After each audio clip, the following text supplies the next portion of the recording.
अमर एक ऐसा शब्द जिसमें मरा भी है और राम भी। दो विपरीत दृष्टिकोण। ये कहानी काल के चक्रव्यूह में जन्मे ऐसे ही दो योद्धाओं की है। एक जिसके अंत का होने वाला है आरंभ, रावण, और दूसरा वो जिसके आरंभ का कोई अंत नहीं, हनुमान।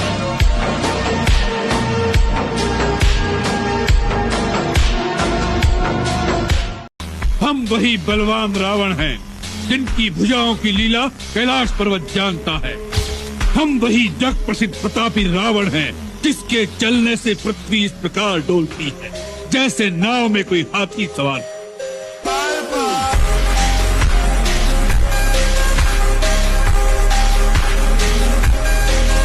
अगर तुम्हारे जीवन से सारे परेशानी दूर हो जाएं, क्या तब भी तुम मुझे याद करोगे? या फिर अपने स्वार्थ पूरे होने के बाद मुझे भूल जाओगे? क्या तुम मुझे इसीलिए याद करते हो जिससे तुम्हारा मतलब पूरा हो सके? खुद से पूछो एक बार, आखिरी बार बिना स्वार्थ के कब याद करा था मुझे? लाभ और हानि की इस कामना में न भटको पार्थ, न भटको। केवल कर्म करो, कर्म।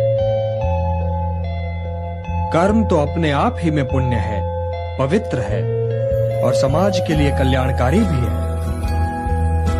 कर्म तो स्वयं ही अपना फल भी है पार्थ, परंतु यदि तुम समाज कल्याण के कार्य में स्वयं अपना हित मिला लोगे तो तुम्हारा वो कर्म अशुद्ध और अशुभ हो जाएगा। इसलिए हे पार्थ, कर्म के प्रतिफल की चेष्टा न करो। तुम तो केवल वही करो जो तुम्हारे वश में है, अर्थात अपने धर्म का पालन करो। यही कर्म योग है पार्थ, यही कर्म योग है। इस रहस्य को समझो पार्थ कि तुम्हारे पास तो केवल करने या ना करने का विकल्प है, किंतु कर्म के अंत पर मनुष्य के अधिकारों की सीमा समाप्त हो जाती है। कर्म का परिणाम मनुष्य के वश में नहीं है।